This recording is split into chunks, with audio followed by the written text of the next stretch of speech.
आज है रामनवमी का दिन और रामनवमी की आपको बहुत बहुत शुभकामनाएं। और आज नवमी है तो हमारे यहाँ पे पूजा वगैरह चल रही है।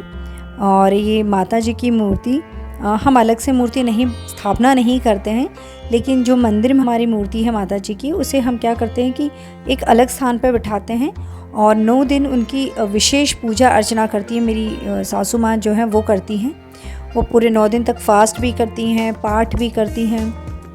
मैंने भी इस बार फास्ट रखा, लेकिन मैंने तो क्या सिर्फ एक आसना किया, मतलब मैं एक टाइम खाना खाती थी।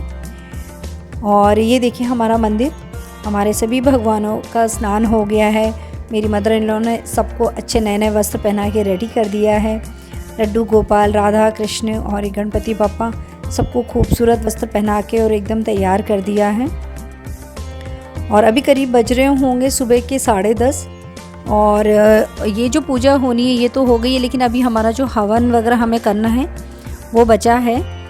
तो हम लोगों ने अष्टमी के दिन भी किया था और आज हम नवमी के दिन भी हवन करने वाले हैं। उस दिन सिर्फ सासू माँ ने किया था।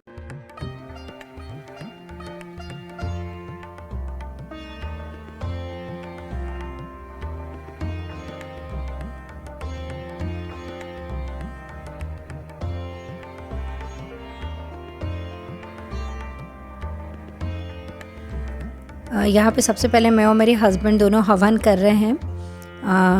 हमें तो खैर इतना नहीं इसके बारे में इतना नॉलेज रहता है, लेकिन हाँ मेरी मदर इन लॉ बैठी हैं और वो हमें गाइड करती जा रही थी कि कैसे क्या करना है।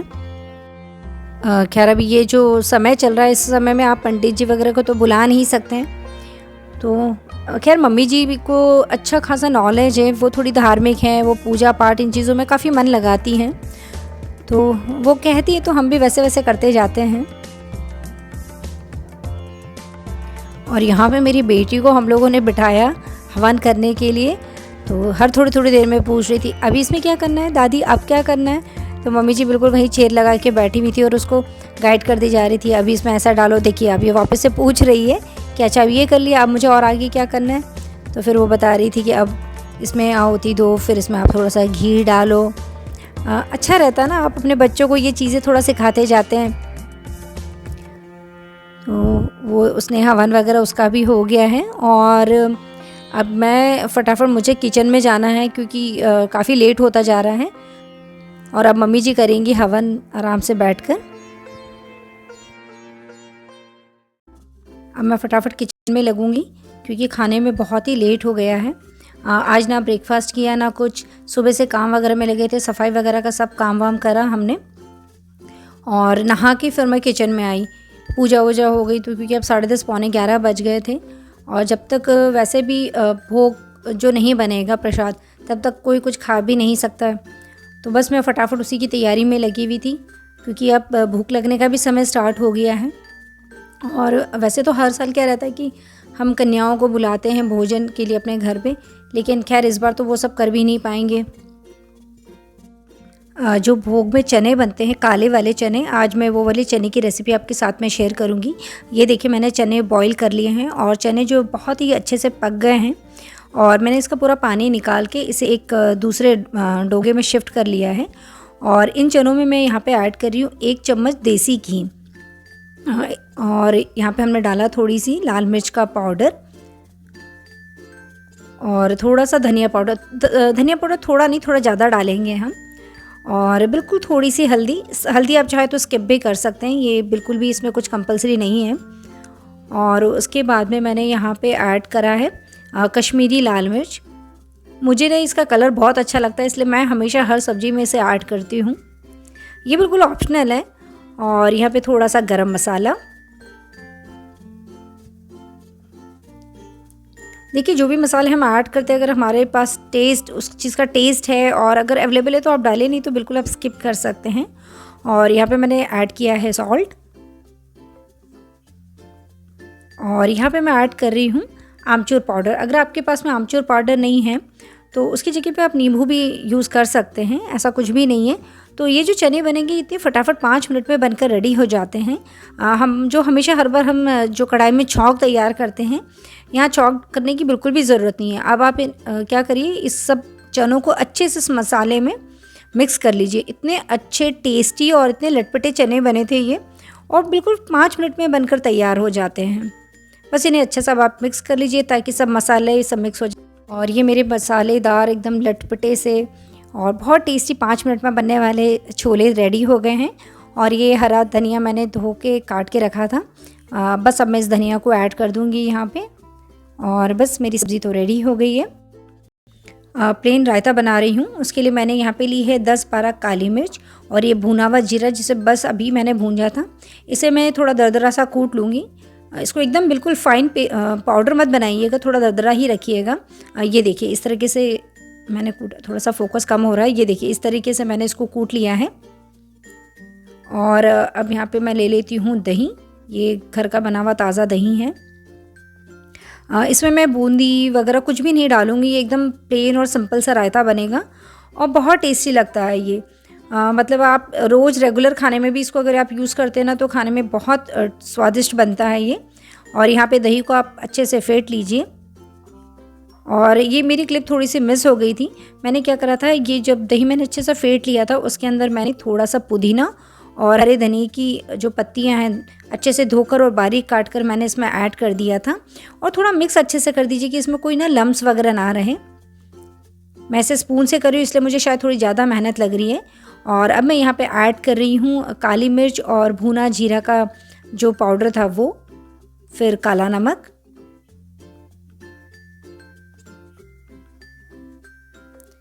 और ये नमक जो प्लेन वाला सॉल्ट रहता है, ये शक्कर डाली मैंने, चीनी जिसे कहते हैं। हमारे यहाँ पे एक्चुअली इसको शक्कर कहते हैं, बाकी सब जगह से चीनी कहते हैं, इसीलिए मेरे मुंह से शक्कर निकला। और इसे अच्छे से मिक्स कर लीजिए अब आप, और ये रायता रेडी है आपका। और अब फटाफट से पूड़ी का आटा रेडी कर लेते हैं। बाकी जो सारी चीज़ें वो तो मेरी बन के रेडी हो गई, अभी हलवा बचा है और पूड़ी का काम बचा है, तो मैं फटाफट यहाँ पे आटा लगा रही हूँ। बाकी सब करके मैंने जो रायता था उसे फ्रिज में रख दिया है ताकि अच्छा थोड़ा ठंडा हो जाए। पूड़ी का आटा मैंने तैयार कर लिया और उसके ऊपर थोड़ा सा ऑयल लगा के अब इसे मैं थोड़ी देर ढक के रख दूँगी, और बस थोड़ी देर बाद में अब हम पूड़ियाँ तलेंगे। और ये दूसरी तरफ मेरी जो मदर इन लॉ है वो हलवा बनाने लगी थी, क्योंकि क्या हुआ कि पूड़ी मुझे थोड़ा सा काम भी था उस तरफ, मैं बर्तन वर्तन धोने लगी थी, तो उन्होंने बोला कि चलो लाओ मैं हलवा तैयार कर देती हूँ। तो मैंने बोला ठीक है आप हलवा बना लीजिए, फटाफट काम हो जाएगा। जब आप किसी भी काम को मिलजुल कर करते हैं ना, तो आपको बहुत ही अच्छा लगता है। और खैर देखिए, वो मदर इन लॉ हैं, बड़ी हैं मुझसे, तो उनका एक्सपीरियंस भी बहुत अच्छा, तो वो जो हलवा वगैरह बनाती हैं ना बहुत अच्छा बनता है। मीठा जो भी वो बनाती हैं, मतलब जो मिठाइयाँ वगैरह भी बनाती हैं वो इतनी अच्छी बनाती हैं। खैर मेरे को मिठाइयाँ वगैरह बनानी नहीं आती, लेकिन हाँ मैं आपसे कभी ना कभी उनके हाथ की वो जो मिठाई बनाती है वो रेसिपी ज़रूर शेयर करूँगी। चाहे आप बेसन की बर्फ़ी ले लीजिए, या फिर गुलाब जामुन ले लीजिए, या फिर आप अपना खोपरा पाक ले लीजिए, वो इतना अच्छा बनाती है, एकदम सॉफ्ट और एकदम बहुत ही बढ़िया बनता है। मुझे मिठाइयाँ वगैरह नहीं बनानी आती है। जो बड़े लोग रहते हैं ना, उनका क्या रहता है कि वो हर काम को बहुत ध्यान से बहुत आराम से करते हैं, और कई बार मेरे साथ क्या रहता है कि मैं काम को थोड़ा जल्दी ख़त्म करने के चक्कर में थोड़ी हड़बड़ाहट में आ जाती हूँ। इसलिए जब वो बनाती है ना बहुत अच्छे से ही ये देखिए सूजी ने पूरा जो पानी था वो अच्छे से एब्जॉर्व कर लिया है, और उन्होंने यहाँ पे अब ऐड करी है शुगर। और मैं क्या करती हूँ, जब भी मैं हलवा वगैरह बनाती हूँ ना प्रॉपर नाप लेती रहती हूँ, लेकिन इन लोगों को इतना एक्सपीरियंस रहता है ना, ये लोग क्या करते हैं हर काम अंदाजे से करते हैं, और उसके बाद भी इतना बढ़िया हर चीज़ बनती है ना, एकदम परफेक्ट बनती है। हम भले ही नाप ले लेके बनाते तो कई बार फिर भी मेरे हाथ से भी ऐसा होता है कि कुछ चीज़ें गड़बड़ हो जाती है, लेकिन इन लोगों के हाथ में जो मतलब वही एक्सपीरियंस जो रहता है ना, वो चीज़ तो खैर बोलती है। अब देखिए ये हलवा थोड़ा सा पतला हो गया है क्योंकि चीनी ने पानी छोड़ दिया है। इसे थोड़ी देर के लिए और पकाएंगे। और हाँ, मेरे यहाँ जो हलवा बनता है ना वो हमेशा थोड़ा सा ब्राउन साइड में ही बनता है, मतलब जो वाइट रहता है ना। और ये देखिए मेरा जो हलवा है वो खत कर कर पक रहा है और एकदम बहुत बढ़िया बन गया। मैं आ गई, मैंने बोला चलिए ये हो गया है, अब बाकी का काम मैं देख लेती हूँ। बाकी मैंने जो दूसरा काम था तब तक वो उधर फिनिश कर लिया था, और ये एकदम डन हो गया है। अब सिर्फ इसमें ज़रूरत है कि थोड़े से ड्राई फ्रूट, ये मैं तब तक यही कर रही थी, मैंने बैठ के जो ड्राई फ्रूट वगैरह कट करने थे वो मैंने कर लिए हैं। और इसको बस थोड़ी सी देर ढक के रख देंगे तो ये एकदम बहुत ही बढ़िया एकदम दानेदार हलवा बन जाएगा। और यहाँ पे अब मैं ऐड कर देती हूँ इसमें ड्राई फ्रूट्स। इसमें थोड़ा सा इलायची का पाउडर भी ऐड किया था, वो शायद क्लिप कहीं रह गई होगी। थोड़ा सा डाल दिया था, उससे भी अच्छा टेस्ट और खुशबू आती है। और ये फटाफट मैंने अब चढ़ाई है कढ़ाई, फटाफट पूड़ी तलनी है, क्योंकि सबसे पहले तो हम भगवान को भोग लगाएंगे, माता जी का जो थाल है वो तैयार करेंगे। तो फटाफट मैं वो लगा रही थी, मैंने कहा मैं फटाफट बना लेती हूँ, तो मम्मी जी जो है भोग की थाली लगा देंगी।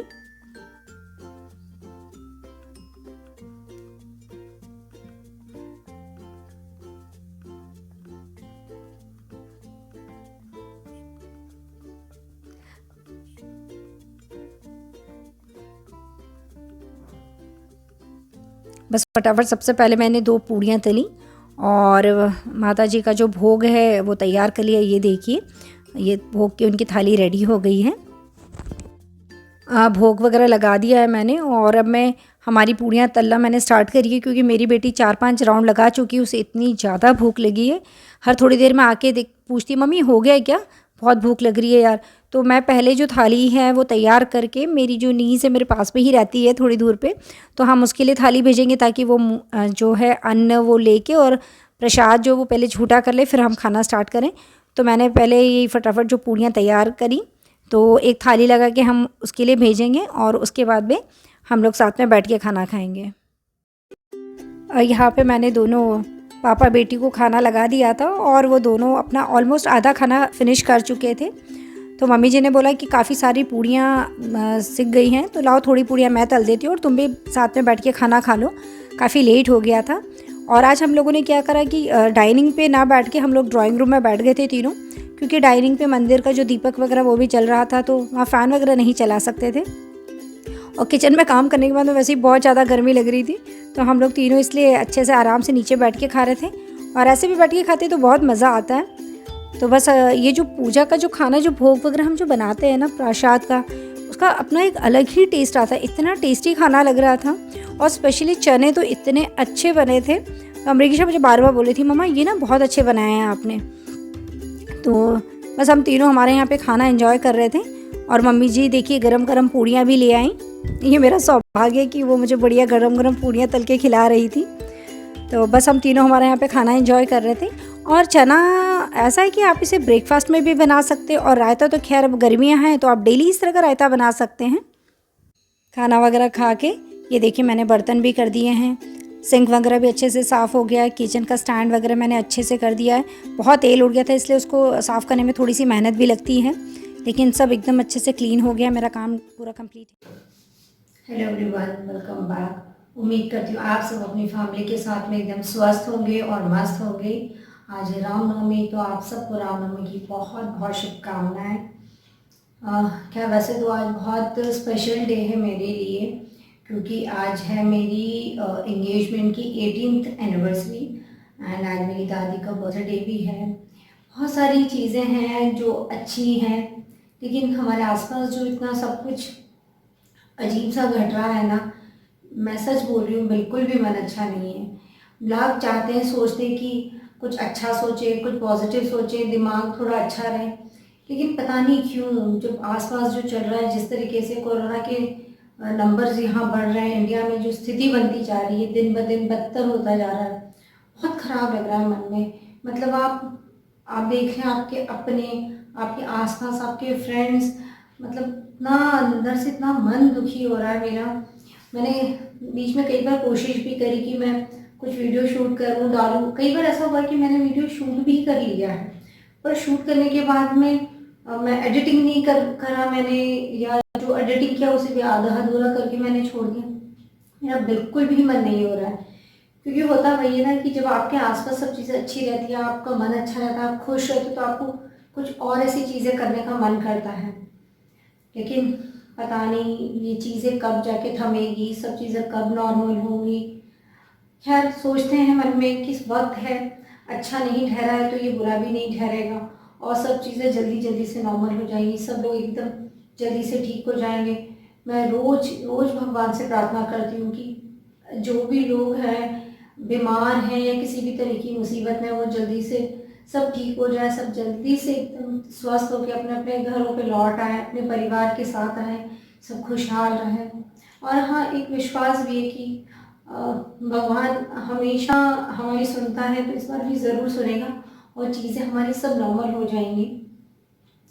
और पूरे 9 दिन का मैंने फास्ट रखा था। मतलब मैंने जो फास्ट रखा था, मैंने एक टाइम खाने वाला फास्ट किया था, और मदर इन लॉ ने तो पूरे 9 दिन का फास्ट वो हमेशा से रखती आ रही है। वो एक टाइम बस फरहाल लेती हैं, और मैं तो एक टाइम खाना खाती हूँ। तो नवरात्रि थे, 9 दिन निकल गए, लेकिन कई बार कोशिश भी कर रहे हैं कि मन को आप खुश रखो। खैर चलिए, मैं अभी भी आप लोगों को यही बोलना चाहती हूँ कि जब तक ज़रूरी ना हो प्लीज़ अपने घरों से बाहर ना निकलें, और अगर बहुत मजबूरी में आपको निकलना भी पड़ रहा है तो जो भी प्रिकॉशंस हैं, मास्क लगाना, सैनिटाइज़र यूज़ करना, प्लीज़ आप लोग ज़रूर करिए, अपने लिए, अपने बच्चों के लिए, अपने परिवार के लिए। देखिए, मतलब ये चीज़ें कैसे कंट्रोल में आएंगी हम नहीं जानते हैं, लेकिन हमें भी जो आगे से जो गाइडलाइन मिल रही हम उसे तो फॉलो कर ही सकते हैं। तो मैं यही प्रार्थना करूँगी भगवान से कि सब जल्दी से ठीक हो जाए, और जो एक पुरानी वाली जो हमारी लाइफ थी, जो नॉर्मल हमारी लाइफ हुआ करती थी, वो फटाक से वापस आ जाए, और सब एकदम सब चीज़ें वापस नॉर्मल चलने लगी। क्योंकि अब ये सब चीज़ें देखते देखते एक पूरा साल हो गया है, और ऐसा लग रहा है कि बीच में खैर ऐसा हुआ था, थोड़े 2-4 महीने ऐसा लगने लगा था कि हम बैक टू हमारी नॉर्मल लाइफ में आ गए हैं। लेकिन फिर पता नहीं अचानक से क्या हुआ, इस बार फिर मार्च में एकदम जैसे कोरोना का ब्लास्ट होना शुरू हुआ है। रोज़ आपके मन में एक डर रहता है, आप एक डर के साथ में सोते हैं, एक डर के साथ में उठते हैं। आपको लगता है पता नहीं चीज़ें कैसे कंट्रोल में होंगी, सब चीज़ें कैसे नॉर्मल होंगी। खैर कर भी क्या सकते हैं हम लोग, हमारे हाथ में जो हम वही कर सकते हैं। सिर्फ और सिर्फ हम ऊपर वाले से प्रार्थना कर सकते हैं, भगवान से बार बार यही विनती मैं कर रही हूँ कि भगवान प्लीज़ सबको ठीक रखिए, सबके परिवार को ठीक रखिए, सब अच्छे से रहें, खुशहाल रहें, और जो भी संकट है वो जल्दी से टल जाए भगवान प्लीज़। और मैं आप सबको यही कहना चाहूँगी कि आप लोग सुरक्षित रहिए। और ये जो क्लिप मैं आपके साथ में शेयर कर रही हूँ, ये सेम डे शाम की क्लिप है। और क्योंकि आज रामनवमी है, तो रामनवमी के दिन शाम को 9 दिए लगाए जाते हैं, तो बस मैं उसी की तैयारी कर रही थी। और ये देखिए मेरी नीज़ मेरे पास में बैठी हुई है, और उसे ऐसा लग रहा है कि ये जो मैं इतने सारे दिए लेके बैठी हुई हूँ तो दिवाली है। तो मुझे बार बार हर थोड़ी देर में आके बोलती, हैप्पी दिवाली बुआ, वो हम दिए जलाएंगे, फिर उसके बाद में हम पटाखे फोड़ेंगे। तो मैं उसे समझा रही थी कि नहीं बेटा, आज हम सिर्फ दिए लगाएंगे, हम अब पटाखे नहीं फोड़ेंगे। और बस मैं उसको देखिए वो कितने ध्यान से बैठ के देख, इन दियों के प्रकाश को देखकर एक उम्मीद है कि हमारे ज़िंदगी में जो अंधकार फैला हुआ है, जो चारों तरफ इतना सब कुछ चल रहा है, ये सब दूर हो और सब एकदम नॉर्मल हो जाए। वो कहते हैं ना, उम्मीद पर दुनिया कायम है। हम सबके मन में एक उम्मीद है, एक विश्वास है, और उस विश्वास के साथ में आज मैं दिए लगाते हुए प्रार्थना करती जा रही हूँ कि बस जल्दी से ये सारा ख़राब समय निकले, और हम हमारे अपनों के साथ में, अपने दोस्तों के साथ में, अपने रिश्तेदारों के साथ में बैठें, गप्पे मारें, और हमारे सारे त्यौहार फिर से वैसे ही मनाएं जैसे हम मनाया करते थे। और बस इन दियों की लौ को देखकर एक विश्वास तो मन में जाग ही रहा है कि शायद सब कुछ जल्दी से ठीक हो जाएगा। आप सब लोग अपना खूब सारा ध्यान रखिए, और अपने परिवार का ध्यान रखिए, और मुझे इजाज़त दीजिए। फिर मिलेंगे एक नए वीडियो के साथ में। धन्यवाद।